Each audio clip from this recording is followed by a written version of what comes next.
Hi everyone, this is Julie Bruns. Welcome to the Peace and Possibilities podcast. I want you to thrive and be happy, peaceful, and content, no matter where you are on your journey. This podcast shares stories that will show you how it can be done, no matter what your circumstances. You'll be inspired and come away with a new spark of an idea. Never forget, anything is possible. New episodes are released every Wednesday. Subscribe, rate us, and leave us a review. This helps others find our content and get happier sooner. To possibility and beyond.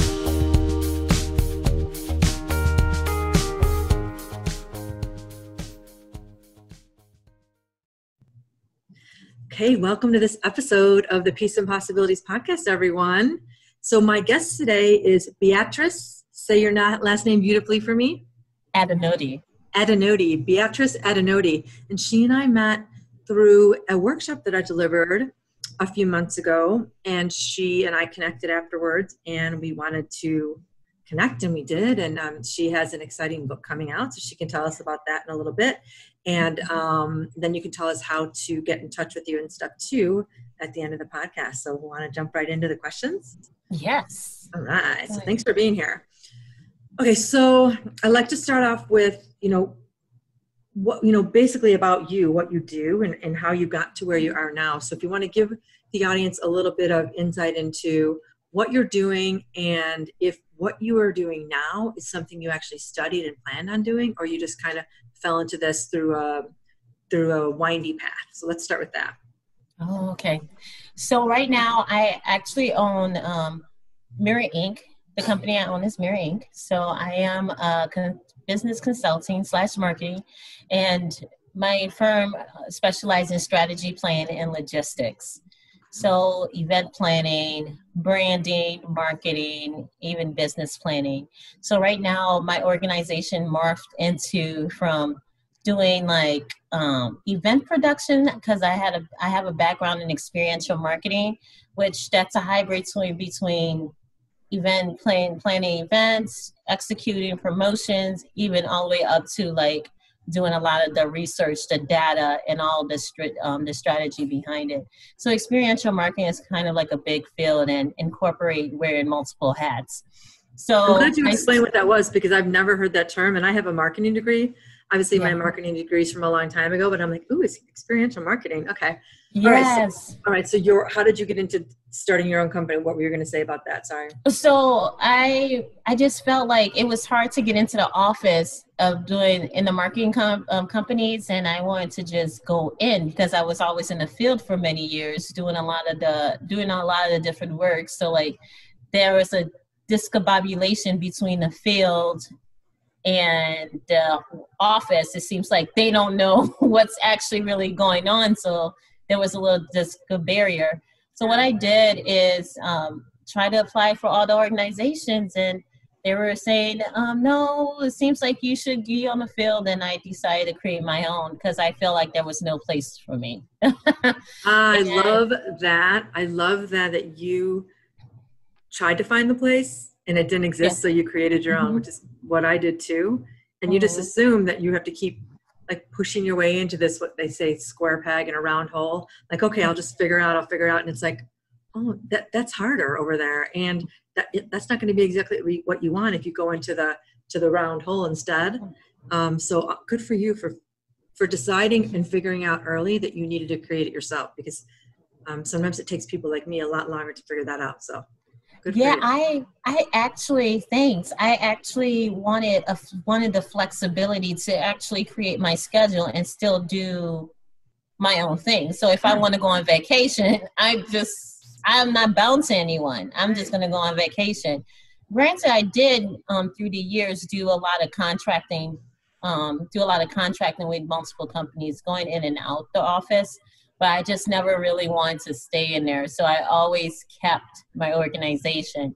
So that's where I started as an event production company, just doing different events. And I just noticed that there was a lot of opportunities in doing even more marketing work that I was doing, that a lot of these strategies are not even implemented in some of the tactics with the small business, even medium-sized businesses. Yeah. And I feel like there wasn't a huge clarification. There's a communication barrier depending on what organization you are in of what they are. So I figured that like, hey, why don't I start to move in that path of like helping small businesses, even medium-sized or entrepreneurs, help them gain clarity in their messaging. So, and so I just became a hybrid, and it's been really good. And when mindless behaviors came out, it just took it to a whole nother level. So I'm going to tell you one thing. When I was little, I had a communication problem. I stuttered a lot. I was actually really shy, and communication was the last thing I would get or go into. And you would have never thought that I would have like done this. Been excelling in that area, much less even interested in going into that area. Wow. Yeah, so it was, even though it's funny because I studied music and I was a singer and I actually did plays, but like, it was like, oh, well, how is that any different? I just put a mask on and just go out there. But it wasn't always different. It wasn't different. I've heard of that before, where people don't stutter when they're singing or performing, but when they get into their regular, I've heard of that phenomenon before, and that's fascinating, but it kind of makes sense because you feel like you're portraying someone else and you're not really in your body when you're doing that creative stuff. And you come back to who you are. Yeah. Yeah. So it's like character. So I felt like, it was like when I'm singing, I'm in my element. I can just walk out of it and create whoever I want. And then I walk out of my body off the stage, walk into my body. I'm like, oh my God, I can't believe this. Even though, that all of these facets are part of me, which is fine. But then I started to grow into myself, and I can talk a lot. I do like being in front of people, and I do like communicating. It's so fascinating. And so I never thought that I would. I thought I would be a doctor, hang everything up. But I actually carry on the creative, creating the creative juices for so long. The band, Wow. Okay, so tell me, what gave you the guts and what gave you the clarity to be, number one, even venture out on your own, as an entrepreneur and figure out your own way and start your own company? What made you successful enough to do that? What was that for you? Well, my dad never really worked for people. He did in his earlier life, but growing up, he always had a business. So you're seeing okay, well, he creates his own schedule. He has time for me. He has time for us, and he creates his business. So the entrepreneur aspect came from my dad, and I just grew into it. And it got to the point that I don't like cages. I like to be free. And not saying I don't follow rules or I don't like following rules. It's just I like to have autonomous, autonomy in my schedule. And I don't feel like there is flexibility. And by the way, I just feel like, this 8-hour day work week, it's pretty much of a burnout that some of this can actually be done in 2 to 4 hours. A lot of it. There's some books written on it. It's fascinating you say that because it's so true. People think the longer you work, the more productive you are. If you have your own business, you're working 12 and 14-hour days. It's that's not productive. That's exhausting, and that's draining, and that's not capturing all the creativity that you could be capturing when you walk away and walk outside or do something else and come back to it. It's I'm sure we've all experienced that, where you sit down to do something you said you wanted to do, put your mind to, and then you can't get in the flow or whatever. And then you leave and you come back and you accomplished everything you wanted to in an hour instead of 4 hours. There's no reason we have to be sitting behind a computer for 8 hours a day to be productive or to earn money and to receive and send our gifts and receive money back for them. There's no reason it has to be that way, but we're all, I know you're a lot younger than me, but I was taught the same thing. It's you just work really, really, really hard and long hours, and then eventually you'll be successful. But yes, you have to work hard, but it doesn't have to be the grind every day to actually be super successful.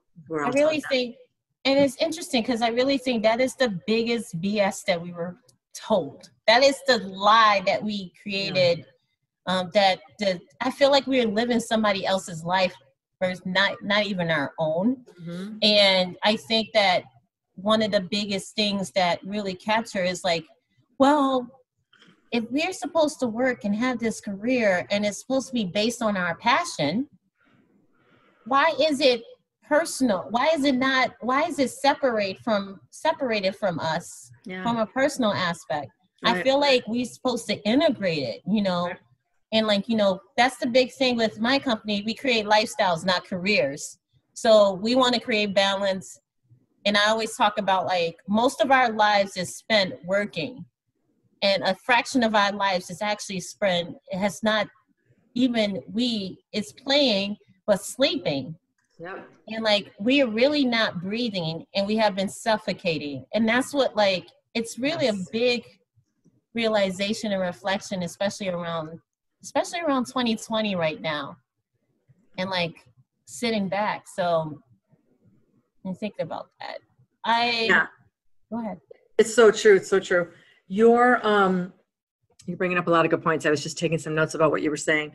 When you talk to people so that are, you know, your age, and, you know, people in your business and people that are your age and younger, you know, asking you probably how, kind of like I am, how did you get to where you are now? Or how'd you come up with the idea? Or they're asking you like, well, what do you mean you just created your own company or created your own schedule and you have this freedom now?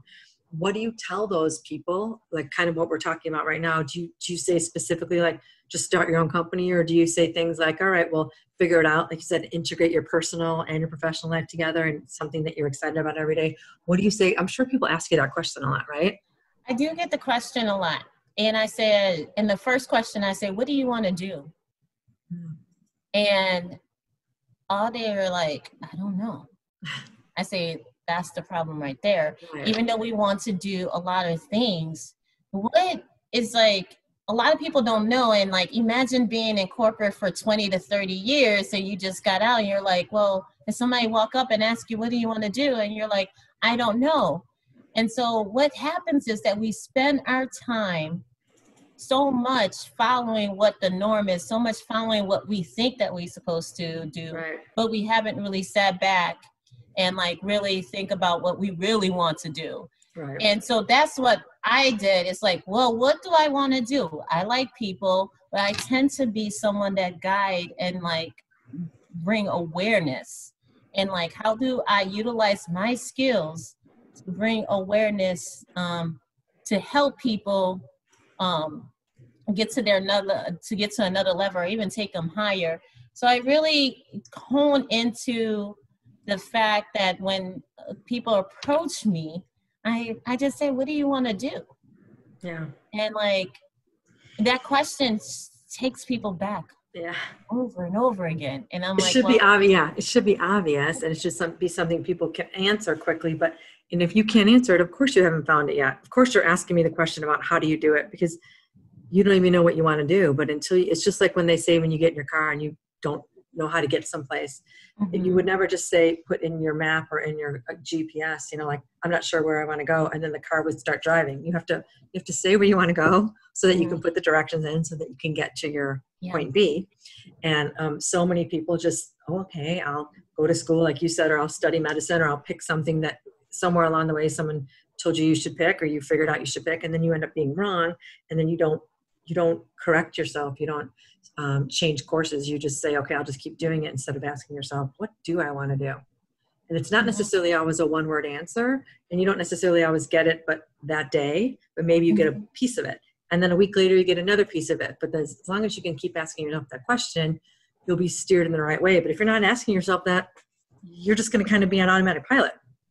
Yeah, constantly. And that's that autopilot mode. And that's what I talk about. I talk about in my book, which let's say it. Say the name of it. When's it coming out with your book? Oh, so Mindless Behaviors, Breaking Through Unseen Barriers is the name of my book. Mindless Behaviors. Okay. Breaking Through Unseen Barriers. Breaking Through Unseen Barriers. Okay. Barriers. So it's coming out October 1st. And yes, so everybody should go get it. Like, it's going to be good. You can get it on my website and everything. But Mindless Behaviors is my social initiative to Mirror Inc. So I wanted to give back, and I know I was like, there's a lot that I want to say, and like even circulating around work and personal is kind of like a conundrum of things. And what Mindless Behaviors is, it is also a social experiential platform that we raise awareness about unconscious biases that keeps us stuck on a regular basis. So micro issues of oppression, that's what I call them. That there are issues, there might be bite-sized issues that basically wreak havoc on our lives. So like, let's say you enable a best friend to behave a certain way, and enabling just because they got away with it, and you're like, oh no, we're close. Then the next time they do it again, and then it ignores you and stuff like that. And then all of a sudden, next thing you know, you have these communication barriers. Next thing you know, you're constantly fighting. Next thing you know, you're no longer like friends again. Right. And like, cause you're like, well, how did we get here? Because it actually started with a seed. Yep. So that's kind of what my whole social initiative platform is. And that's what the book talks about. Like, hey, you know what? When you have that unhealthy seed growing, it just kind of spiral out of nowhere. And like, we have the power to be better problem solvers and activate the God within. And how do we do that? Nice. And so that's kind of like the process I walk people through within my book and even within the platform. How long did it take you? I'm just curious, to write the book. It took me 5 years. 5 years. Wow. In the making. So that's awesome. Yeah. It's a labor of love, huh?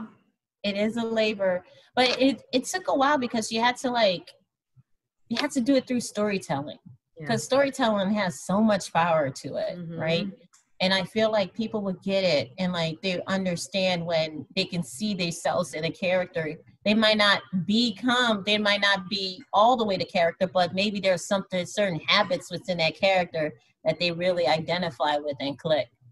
Yeah. So I bring people through that process within my book. Awesome. Yeah, and even within the platforms I am, and the social initiative that I'm building along the way. Yeah. Cool. Yeah, we're gonna have to put all of it in the notes so people can access the social initiative, your book, your website. Let's talk about growing up. Like, so you said your dad was influential because he was an entrepreneur and kind of had his own thing going on. What do you wish you had learned earlier from him, or anyone in your family or in your life or career?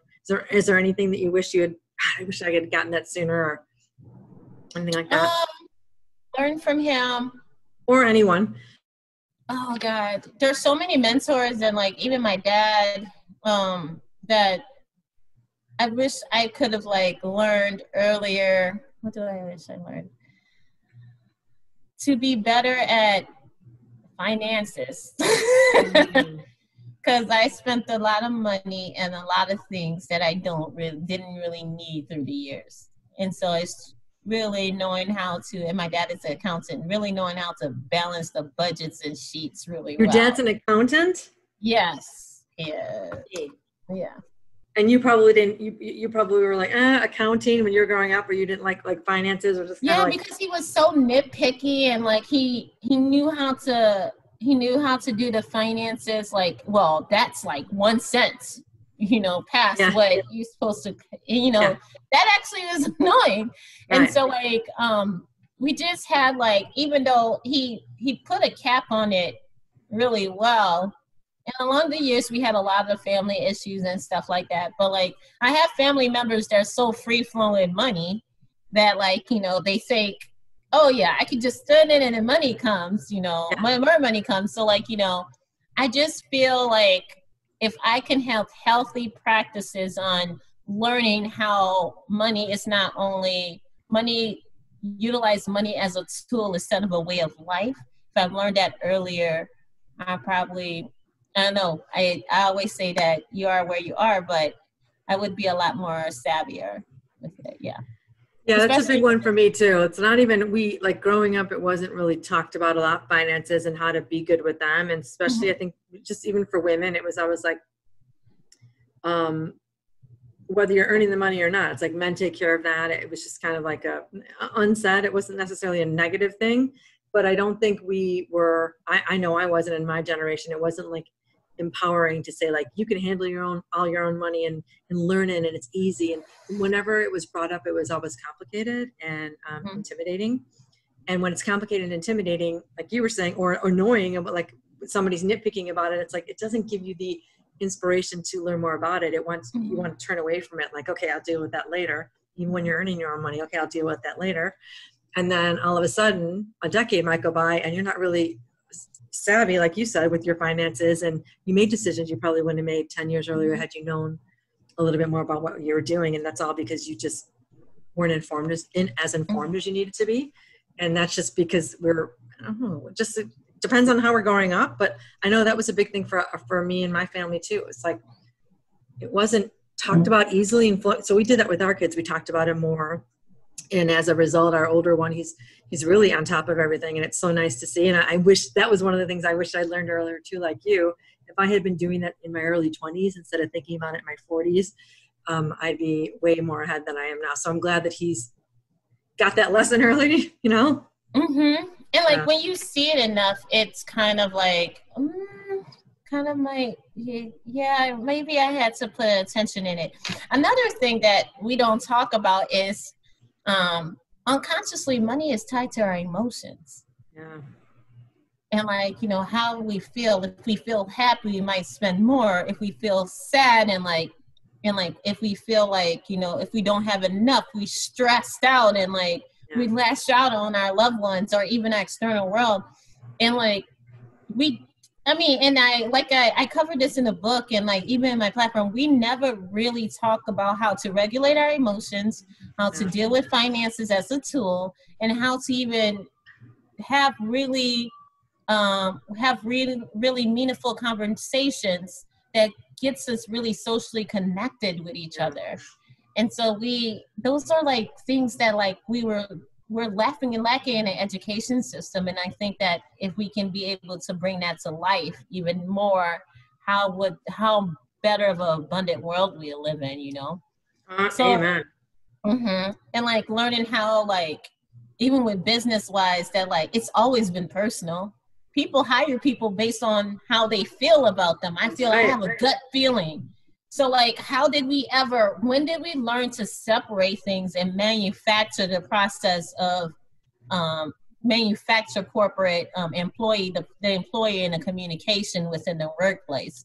And I feel like it's more of a machine field versus being more of a human touch. So like, it's kind of like there's so many areas that like, there's so many areas to touch that if I could have known a long time ago that I would be here and I had this much time to like create and play and like figure out all my expenses and like be armed with the tools to emotionally regulate myself and react differently, I feel like maybe I'd be in a different place, or maybe I'd be in the same place. Yeah, I know. That's why I'm so glad we're having conversations like this. And it's why I have my podcast to teach people earlier on, so they not so no one has to struggle, but why struggle around things that you don't have to? Why not learn those big lessons earlier so that your life can be a little smoother and a little bit more peaceful along the way, because you're not afraid of money, you're not intimidated by it, you're not stressed out about it, you're just informed and empowered and excited to do it, instead of looking at it like it's this, you know, not this something you don't want to deal with, because eventually, like, what's that saying? Like, if you don't deal with your problems will deal with you, or whatever, however that goes. It's like, it will. It's going to come back to haunt you in one way or the other. So why not get a hold of it sooner? And then you also too, you get such, like our older son he graduated from college last year, and he's just really got a good tight hold on his finances and teaching himself about how to spreadsheets and 401k and all the interest rates and all this other stuff. And it's like, I'm looking at him and he's proud of what he's doing, not because we told him how to do it. We encouraged him, like, this is where we went wrong. This is what we changed and we, do earlier. But he took a hold of that and said, okay, wait a minute, I want to be in a different place. And we gave him like a kind of a before and after. If you don't invest, here's where you could be. If you do invest, here's where you could be, kind of thing. And then he just took it and ran with it. But now he gets to be proud of that. We don't have to, we can say we're proud of him, but he's in that situation because of everything he decided to do now about it.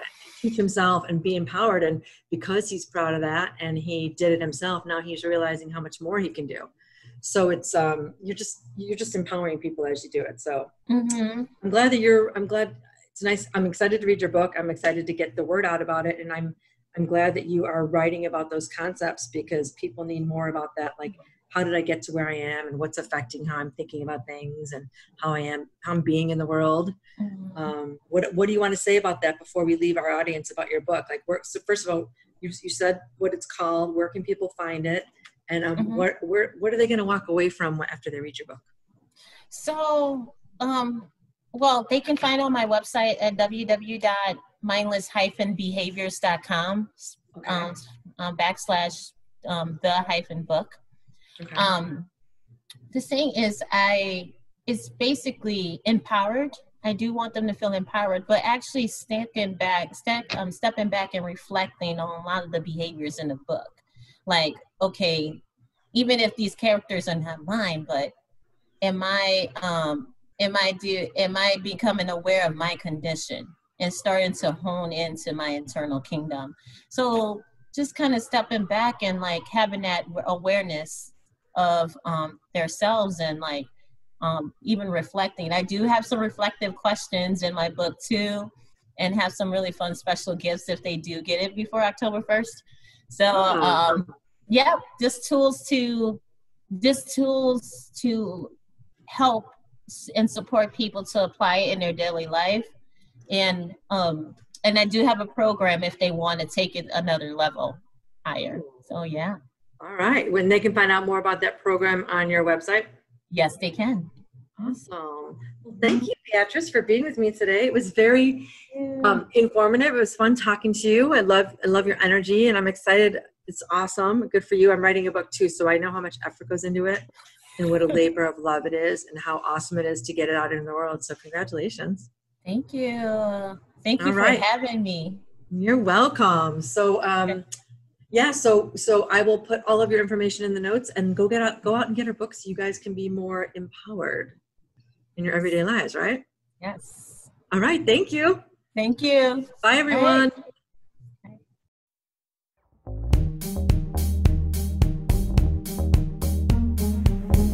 Thanks for listening. If you love this content, please rate us 5 stars on Apple Podcasts or whichever platform you found us on. You can get all my social media links in the description below. Help us keep the momentum going so that every person can live their lives happily, doing work they love.